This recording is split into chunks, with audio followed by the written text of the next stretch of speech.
Welcome back to The Annuity Show. I'm your host today, Betsy Hume, joined, as you know, by the wonderful, very educated and experienced Elise Roberts. So before we have to end our show today, I want to make sure I ask you these last few questions because they've been nagging at me. I'm so curious. My first one is, I know that annuities are associated with retirement planning. How can, and if so, how can annuities complement other retirement savings vehicles that people might already have? I think annuities are a complement for the whole picture. Okay. I don't think they're the end all, but I think there is a place for them.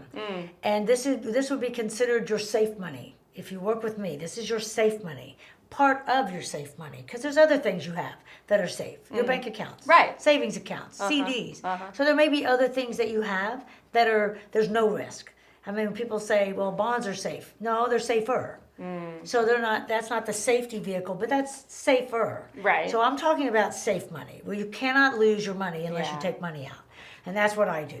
So what I like to say is the best way to determine how much maybe to put in an annuity, fixed indexed or fixed annuity, is follow your age.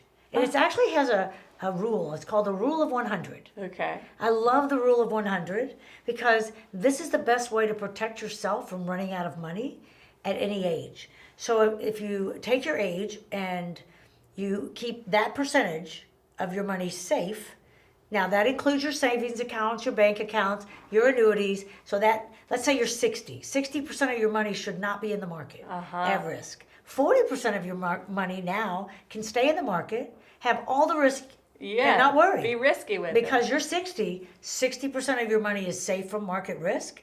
Now you're what happens when you age?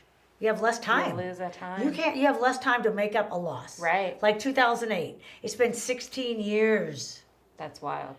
Almost 16, I guess, since 2008.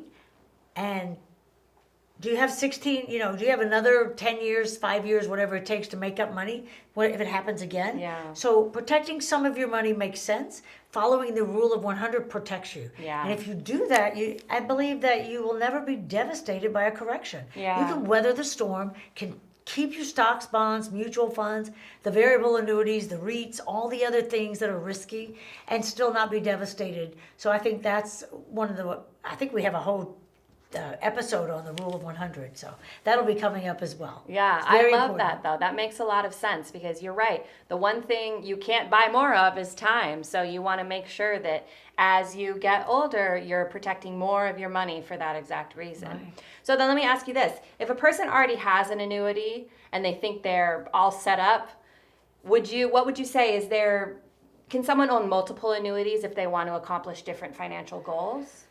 Sure. I have many. I mean, multiples, different types, different reasons. There's an accumulation annuity where you put some money in, you have a time frame, you start to take it out, or you take it all out. Then there's the income annuities where that's going to be your income. And then some is legacy. You're just going to leave that money to someone else. Right. So multiple annuities, yes. But if someone says, I have some, I have annuities, I'm set. If they're over 3 years old and you don't come see me just for no charge, no obligation, consultation, you're missing out. Because what if we can improve your situation? Yeah. If I can't, again, I don't touch it. And I will tell you, you've got a great plan. Yeah. And that was actually going to be my next question. If somebody has an annuity and they have a sinking feeling, a deep down suspicion that it might not be the right fit for them, but they think that they're just stuck in that annuity for the rest of their lives, would you say that that's true, or would you tell them that you might be able to help them either get out of it or... I never know if I can. We have to make that phone call. Right. The information is not on your statement. So if you go to any advisor's office and they look at the statement and tell you how it works, whether it's good or bad, run. You need to make that phone call to the actual company who's holding your money. Right. Because that's who's holding the money. That's who has all the facts, all the cost, all the additional charges, the different riders, how the money grows, has there been any money's come out. And I tell you what, the best thing to do is make the call. Yeah. Because 90-something% of the information's on your statement. Why would you not want to know all the facts before you make that decision, or just say I'm set, or just say I've got this sinking feeling. Right. Come see me. Yeah. There's no obligation. I would love to help someone have peace of mind again about what they did and know that it's a good one. Yeah. I love that. And you're right. I think if any, average Joe or Jane off the street were to call their insurance company, they wouldn't know the questions to Correct. ask. They don't. And some advisors don't know. I have an actual sheet. It's their current annuities sheet to ask all the questions to let them see every moving part of their annuity, Wow. where the costs are, what it cost them, how long the term was, and how that worked. Some you can get out of after a certain time, some you can't. I mean, you just need to know all the facts. Yeah. And sometimes you have a benefit that if you just don't touch it, it's going to double on a certain year. You'd want to know that. Of course. And it's not on the statement. It usually Yeah. doesn't have that until that year. So let me ask you this. If maybe someone is watching at home today and they're kind of unsure about annuities, they think maybe they do want to investigate them, or maybe they might be a good fit for them or a good option for them, what would you say is the best way for them to get started?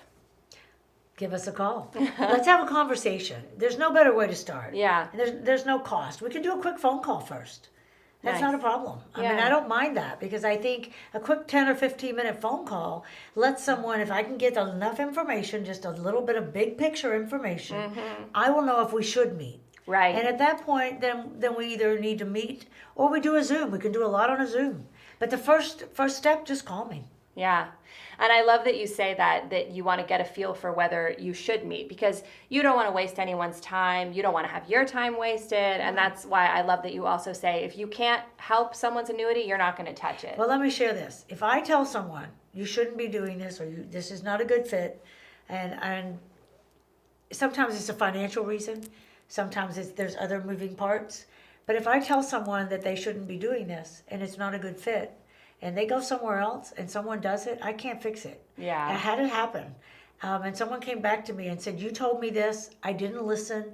It's been a year or 6 months or whatever it was, and said, you got to help me. And I said, you can't get out of this. Yeah. However, I'm going to help them, and I do it another way. I'm helping them as the time goes through to make sure they use it the best way they can while they are stuck, and then help them get out when they can. But they just know that I'm only sharing from experience, and 37 years in this industry, I'm not going to let you go into one or get out of one that you should not make a change. Yeah. Or should make a change. Yeah. So it's really about your personal situation. Yeah. And I'd love to help.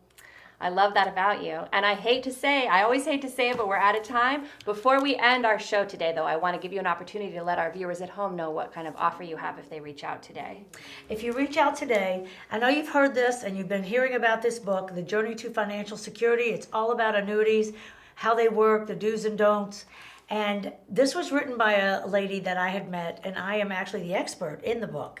So we'll be happy to send it to you. We're finalizing the actual print, the covers, and the things that we'll have it out probably by April. So get on the list, be the first to receive it, and you can reach us at theannuityshow.com, or you can even call 888-526-4184. Be happy to send you a copy.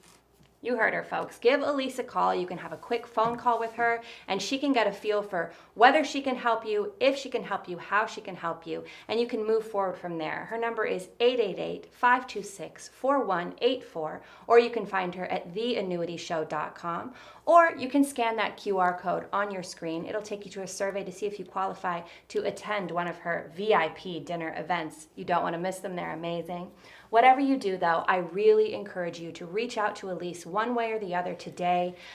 Let yourself take this one little piece of burden off your mind. Tap into her expertise and learn as much as you can about how annuities could help you. Whatever you do, though, make sure you join us next time on The Annuity Show.